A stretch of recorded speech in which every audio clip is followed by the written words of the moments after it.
second goddess has arrived. Hey everyone, Templar74 here with another video, and today's video is going to be my review on the latest episode of Sword Art Online, Alicization War of the Underworld, Episode 12, Ray of Light. And I gotta be honest with you guys, this episode was a lot. There was a lot going on in this episode, and with how it was paced, it was a really well done episode. A very fitting cap to the War of the Underworld arc, because if you guys may or may not have known, this was the final episode before a brief break when we're going to get to the rest of the War of the Underworld here. But that aside though, that doesn't take away from what I said earlier. This episode, there was a lot going on, but it was very well paced, very easy to follow along.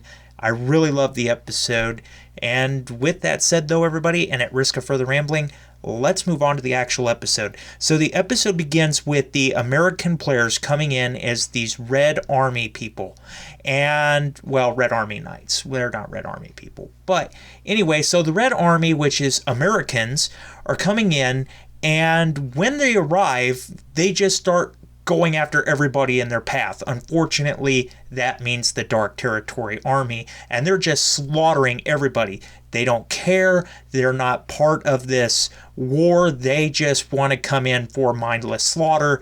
And Ishkan is watching this, and he's infuriated by this. He's trembling. He's going on and on. He doesn't want this fight. You know, this is not the fight that he wants.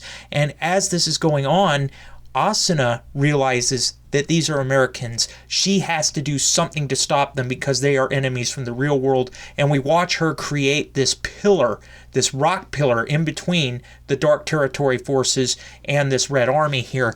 And that essentially slows them down.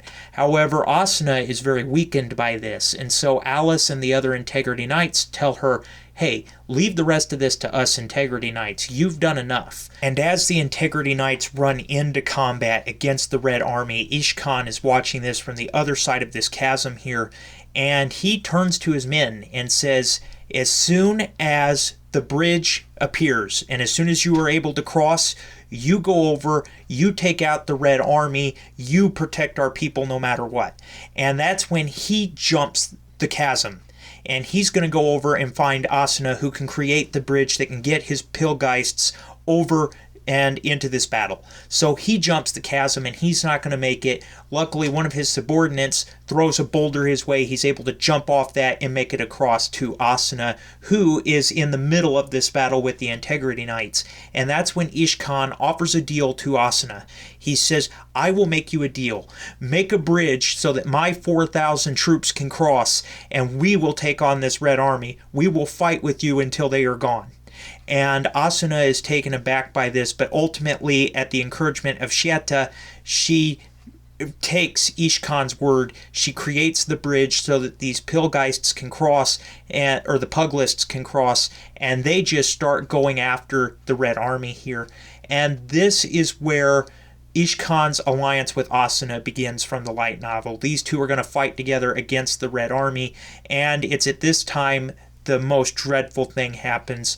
Dark Emperor Vecta swoops in on his dragon, and he takes Alice. Alice has been captured, but before she even has a chance to fight back, Dark Emperor Vecta puts her to sleep, and as he's flying away, Bercoli takes chase after Emperor Vecta with the 3 dragons. Again, very tasteful adaptation from the book, in my opinion. So Bercoli's in the chase after him, and the human army is deciding on what they're going to do here. Because on the one hand, they still have the Red Army here of Americans that they have to fight, even though the Dark Territory is helping them. And then they have Emperor Vecta, who's just kidnapped Alice. And it's then that Ishkan tells Asuna, you and your people go after Emperor Vecta, and I will stay here with my men, and we'll hold the Red Army back. However, he won't be fighting alone, because Shieta decides that she is going to stay and fight with Ishkan and the Puglists. And so Asuna is going to take the remnants of the Human Guardian army along with Integrity Knight Renly, and they are going to give chase to Bercoli, who's going after Alice and Emperor Vecta. So yeah, the battle lines are drawn, and we know what Asuna is going to do. She leads the Human Guardian army in pursuit after Berkoli and Emperor Vecta.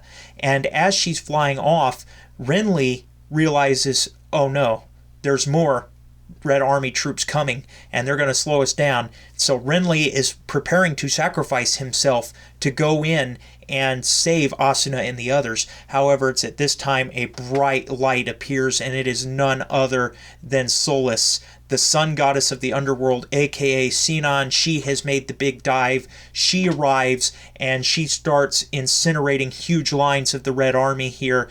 And we watch her make her descent, much to Asuna's shock. And when she realizes who it is, these two run up, and Asuna just embraces Sinon in a big hug. And that's where the episode leaves off, but it's not without more complications, because as this whole episode is drawing on, we go back to Ocean Turtle here and what happened to Vazago, and we learn that Mr. Miller has already anticipated that this is happening. And that's what he informed Critter to do, is send in these American players via satellite connection. And Vazago wants to go back in. And Critter says, well, you don't have a Dark Knight account anymore because you wasted it.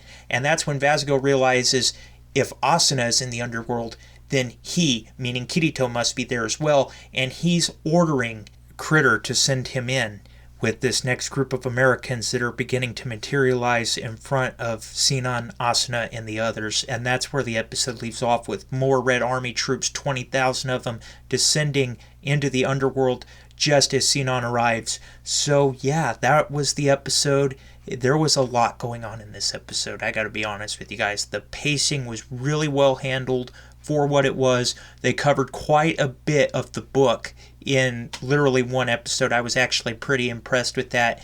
And overall, though, the music choices in this episode were fantastic. It was very well animated, good adaptations from the book. Hard to find anything bad to say about this episode, in my opinion. Overall, I give this episode a 9 out of 10. But as always, in the comment section down below, let me know what your guys' thoughts were about this week's episode. Did you love it? Did you hate it? Did you think it was just there? What were your thoughts? Just let me know in the comment section down below, because as always, I enjoy hearing from you.